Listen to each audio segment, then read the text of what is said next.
ป้าเกี่ยวไปไกลได้บ้างเดี๋ยวยังแดงมาแดง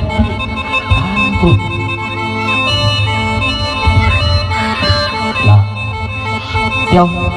โทรหาเขาทาด้วยอันนี้เราเขาเลยลาวเที่ยวลาวอยู่กันบ่ดูไม่ใส่ล้อเสียงผู้ใดบ้างเสียงกับผู้ใดไปทำผู้บ่าวมาแต่ต่างประเทศมาเฮือนนี่ลูกสาวจอยเสียงผู้ใดล่ะลาวอยู่ไสลาวพ่อจะบอกไม่ใส่ล้อห้องอยู่กันบ่ลูกมันไม่ต้องงัวห้องป่ะมันไม่ต้องควายย่าต้องสนเขาเที่ยวนี่ยังตัวเอามาเลยไม่ใส่เอามาพี่เดี๋ยวนั่งมานั่งเดี๋ยวพันไปเห็นลูกสาวคอยบอกเองมันเจอกับกูนะเดี๋ยวนี้สาวจะมายังอยู่นี่เฮ้ยพอกี่เถื่อนนะว่าจะมายุ่งกับพวกขี้ทุกข์ขี้ยากไม่ไปเลยพ่อไปหาผู้บ่าวมันไปต่างประเทศพี่อย่าดื้อพวกขี้ทุกข์ขี้ยากมึงอยู่ยังไงลูกสาวกูพวกหลายเถื่อนแล้วมาเพื่อนพ่อมานะกูนี่พวกหลายเถื่อนแล้วส่งเสียงเจ้านี่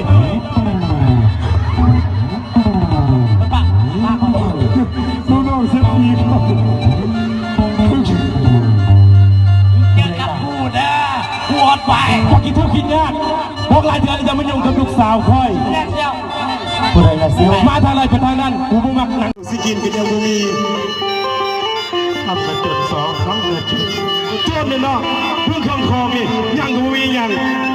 น้ำสิกินกันยังบ่มีมีปัญญามาเอาลูกสาวกูบ่ขี้ทุกข์ขี้ยากบอกหลายเถื่อแล้วค่อยบ่มักค่อยอยากให้ลูกสาวค่อยมักคนมีคนรวยนั่งหน้าขี้ทุกข์มาทางไรไปทางนั้นพวกขี้ทุกข์ไปเตะสมอมาโมเตะมันจะเตะกัดคอมึงเด้อมึงก็ชื่อหน้าคอยต่อเด้อโอ้ย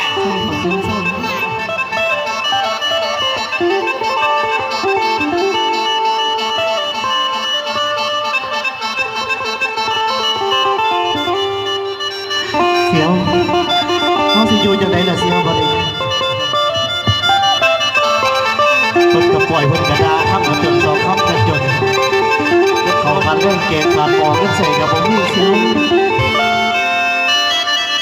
คนที่ขายให้ขายหน้าเป็นแจงก็เป็นขึ้นจังสี่เดียวเสียความหวังตั้งใจไปแล้วให้จากสูงห่างไกลคนหาภาพใจนี้ปีนี้นั้นหวังเข้านาเมื่อปลายปีด้วยเนื้อดี3 เม็ดดาวสาวตูนให้ยังไม่สุดที่ยากลุยไปดำให้เต็มทีจะมาให้อยู่นี่ไปปลายปีมาเก่าขึ้นเล่าสิว่าดังเกิดไปสาวปวดไปเด้อลาแต่เทวามาเบี่ยงเก่าเลยขาดที่หน้าดอนปืนต่างประเทศคนเลยคนมาตัดร้อนแรงตัดตอนจนตายกามาลดชักคนมาลดเสียวพอเราเสียวน้องว่าลาคนเด้ออายไปคนทางไปคนทางมาพี่ดูห่างกันก่อนร้องเบิ่งปีดาพุ่นมวนเกี่ยวดังหวงแฟนและเสียดายเด้เจ้าแล่นแก่น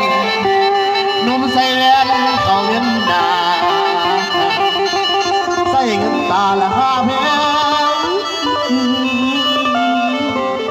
มาเย็นแฟนของอายและยังบ่สายเกินแก่ทำต้นดอก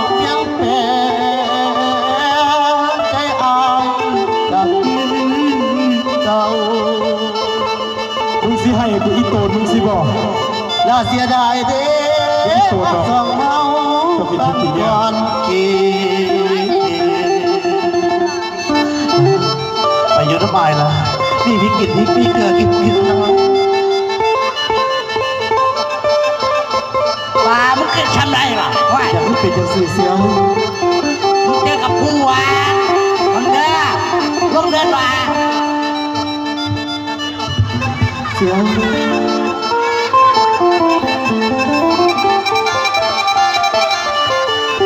เศร้าดอกเสียวบ่ต้องยุ่งกับเพิ่นเสียวดอกเสียว สิห้องสิให้จังไดกูก็ไปอีโตนสุดหรอกบอกหลายเทื่อแล้ว เสียว ว่าจะมาอยู่กับลูกสาวค่อยๆกระฮักค่อยกระยักให้ลูกสาวค่อยได้พบคนดีคนทางคนมีไม่ใช่ลูกสาวมักคนรวยคนโจรบ่คนรวยเพิ่นก็มักหรอบ่พ่อไปสิให้ลูกหักคนจนเข้าก็บ่มีกินเพื่อนก็บ่มีอยู่ไปจังเลยจะไปมื้อหน้าทุกปืนเด้อมันถึงกับลูกสาวกู เตะคอมึงเด้อ แม่น้องบอกว่าอย่ามาหากับคนจนเหลียวเบิ่งตัวตนก็เป็นคนทุกข์ยากให้ได้ฟังคำนี้เต็มที่แล้วน้องตัวใจน้องบอกเป็นไปบ่ได้น้องเลยต้องมาแย่ทางบุญพาป่าน้องลาเจ้าบ่สนใจเมื่อถือและก็ลดไหนเขาให้ใส่เพื่อเอาใจนาน้องลืมแล้วพอสัญญาบุญกระตึกบ้านกลางองค์พระธาตุท่านกำลังสร้างสิทธาเราสองคนอายจน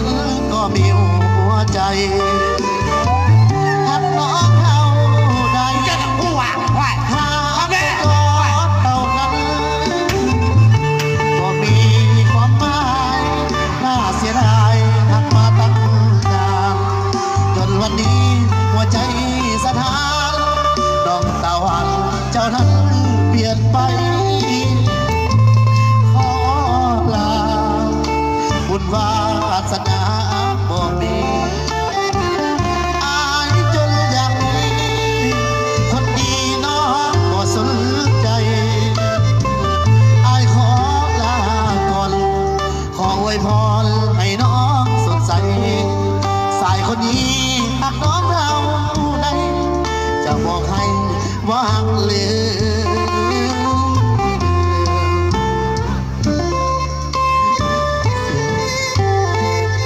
เป็นจังสิเสียแต่กี่คือบ่บอกคือบ่ว่าจังสิลาใส่ว่าจะอยู่ทำไมมีพริกกินพริกมีเกลือสิกินเกลือละ ให้ไปเบ้าน้ำเจ้า เป็นอย่างพอดีก็เปลี่ยนใจไม่ว่าเลยนะ ว่าให้ลูกสาวกูไปบ้านพวกเจ้าเนาะก็เป็นทุกข์ขี้ยากเด้ย อายจนก็มีหัวใจหักน้องเท่าใดหักไปก็เท่านั้นบ่มีความหมายน่าเสียดายหักมาตั้งนานจนวันนี้หัวใจสถานน้องตาหวานเจ้านั้นเปลี่ยนไปขอลาบุญวาสนาบ่มีอายจนอย่างนี้คนดีน้องบ่สนใจอายขอลาก่อนขออวยพรให้น้องสดใสสายคนนี้หากน้องเท่าใดจะบอกให้ว่าหักเหล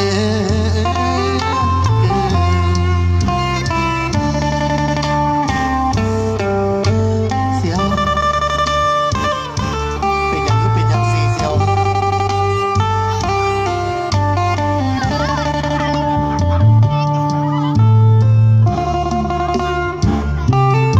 ตะกี้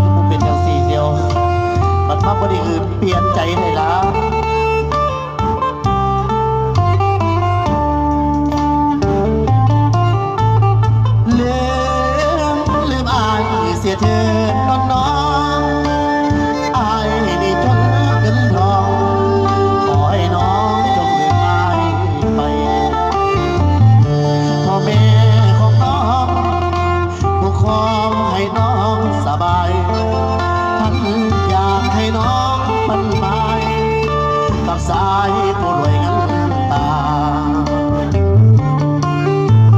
น้องนั้นก็เปรียบดังหงส์วาสนาคงเปรียบกับหงส์บ่ได้ดอกนาเพราะว่าตัวอ้ายเปรียบได้ก็เป็นศิลกาแต่แล้วก็ต้องหวนมาน้ำตาน้องนาเพราะว่า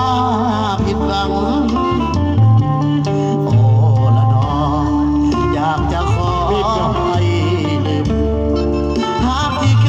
ยดูดดื่มอยากจะลืมความหักเบื้องหลังทางน้องและอายมันหมายเอาไว้จริงจังแต่ว่าพ่อแม่น้องสั่งเลยผิดหวังเพราะเฮานี้จนขอให้น้องเจ้าจงสุขีแต่งกับคนทั้งมีสุขีเถิดน้องนามนอย่ามาหาอายให้แม่น้องอายผู้คนส่วนอายจะขอยอมทนเพื่อหน้ามนต์นั้นสุขสบายเสียวกลับบ้านเนาะดอกเสียวกลับบ้านบวกไว้กับบ่ตกเบิ่งดอกเสียวมื้อนี้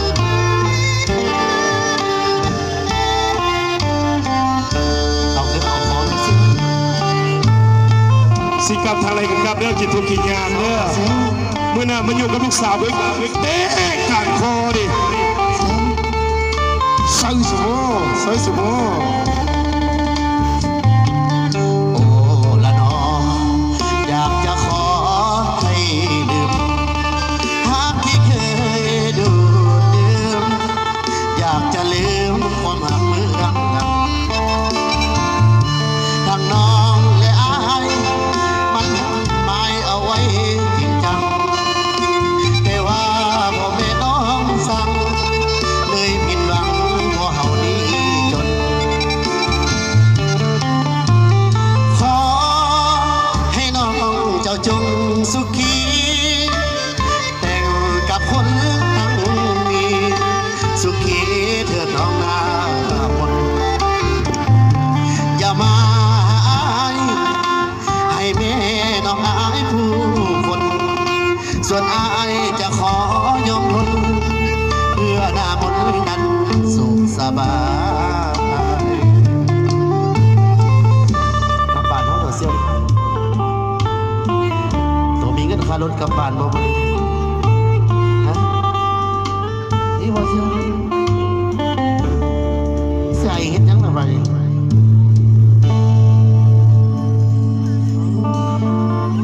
หามึงเลยเสียว